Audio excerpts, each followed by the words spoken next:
Assalamualaikum warahmatullahi wabarakatuh. Selamat pagi Pak Heri dan teman-teman semua. Saya Endangini Putri, izin presentasikan hasil penelitian kerja praktik saya berjudul Analisis Lingkungan Kerja dengan Metode Ergonomi Checklist di PT Solusi Bangun Indonesia Tbk Pabrik Cilacap.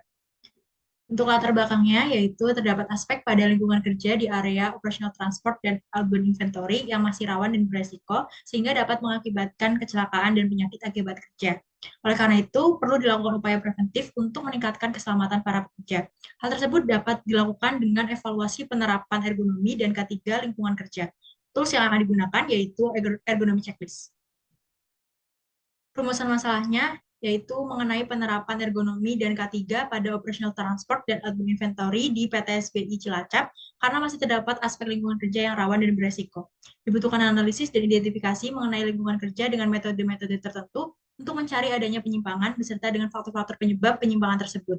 Lalu diperlukan rekomendasi perbaikan pada lingkungan kerja yang tepat agar mengurangi dampak dari potensi bahaya yang telah teridentifikasi.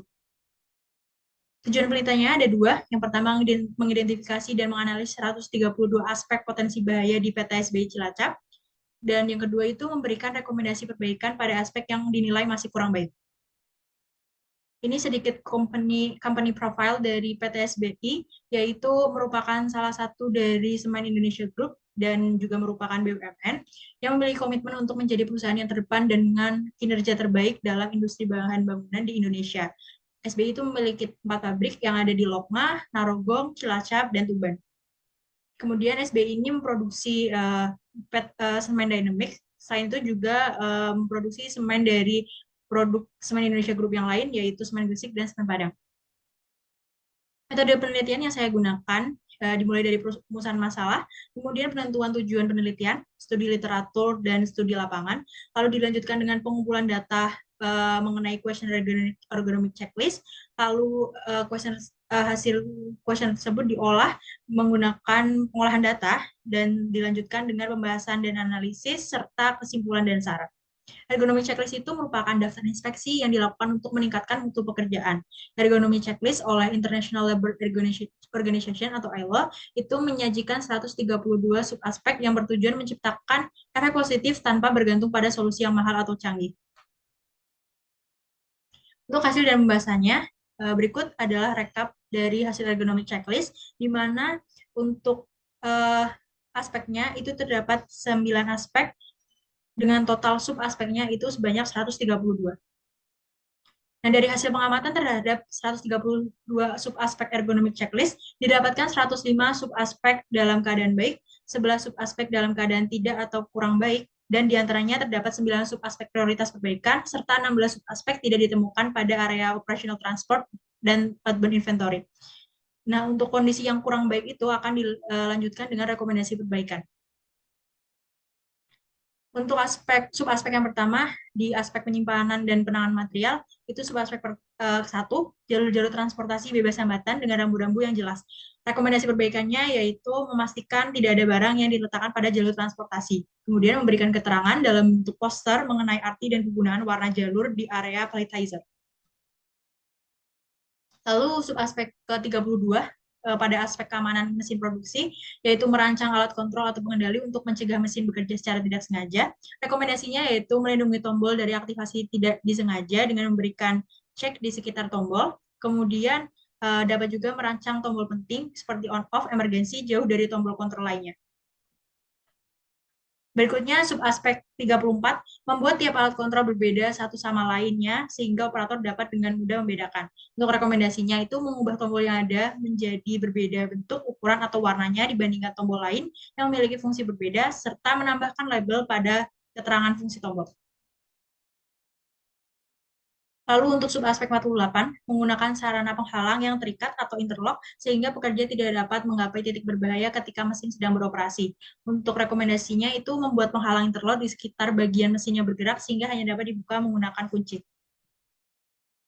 Berikutnya di aspek pencahayaan tempat kerja, subaspek 64, meningkatkan pemanfaatan cahaya alami di siang hari dan menyediakan pemandangan luar tempat kerja. Untuk rekomendasinya itu menyingkirkan penghalang yang menghalangi pintu masuk, kemudian perluasan ukuran jendela, dan pemasangan skylight dengan bahan semi transparan di interval yang tepat. Subaspek ke-64, menyediakan penerangan yang mencukupi bagi para pekerja agar mereka dapat bekerja lebih efisien dan nyaman setiap saat. Untuk rekomendasinya itu menyediakan pencahayaan yang cukup dan tingkat pencahayaannya tergantung waktu tersedia untuk melihat objek. Semakin cepat tugas, berarti semakin banyak pengaturan cahaya yang lebih banyak diperlukan. Lalu subaspek 72, membersihkan jendela dan merawat sumber-sumber penerangan. Untuk rekomendasinya itu melakukan pembersihan rutin, memastikan bahwa personel itu sudah siap, dan penggantian bola lampu yang sudah usang. Subaspek 79, meningkatkan fungsi dan perawatan sistem ventilasi untuk memastikan tersedianya udara bersih di ruang kerja. Rekomendasinya berupa melihara sistem ventilasi dengan menunjuk individu atau kelompok pekerja untuk membersihkan secara rutin. Subaspek terakhir, subaspek 80, menjaga area kerja tetap tertata dan tidak ada barang yang tidak diinginkan, sehingga dapat meningkatkan kenyamanan dan efisiensi pekerja. Untuk rekomendasinya itu menyingkirkan barang-barang yang tidak diperlukan, melatih pekerja agar dapat menerapkan housekeeping yang baik, meninjau tempat kerja dari waktu ke waktu. Lalu dari 11 subaspek yang kurang baik tersebut, 4 diantaranya dilakukan rekomendasi perbaikan menggunakan metode 5S. Untuk subaspek yang pertama yaitu subaspek 1, di mana untuk rekomendasi 5S-nya itu dengan melakukan penyortiran, setiap pergantian shift itu dilakukan pemasangan safety line sehingga jalur pedestrian bebas hambatan, kemudian melakukan inspeksi terjadwal dan memperbanyak rambu-rambu peringatan budaya ketiga. Lalu di subaspek 72 itu dapat dilakukan rekomendasi berupa membersihkan kaca secara teratur seminggu sekali oleh petugas kebersihan. Lalu subaspek 79 dapat dilakukan pembersihan jendela atau ventilasi secara rutin 1 minggu sekali yang juga dilakukan oleh petugas kebersihan. Terakhir, subaspek 80 dapat dilakukan rekomendasi 5S dengan memindahkan barang yang tidak terpakai ke gudang, kemudian merapikan meja kerja, membersihkan area kerja, membiasakan rutin sebelum pulang kerja, meja kerja dirapikan, dan memasang poster sebagai peringatan untuk senantiasa menjaga kerapian dan kebersihan. Kesimpulannya, terdapat 105 subaspek yang telah dilakukan perusahaan dengan baik sesuai dengan standar ergonomi checklist yang telah ada. Nah, 16 subaspek itu tidak ditemukan, 11 subaspek sudah dilakukan tetapi masih dikatakan kurang baik. Dan dari 11 subaspek tersebut, 9 diantaranya merupakan prioritas.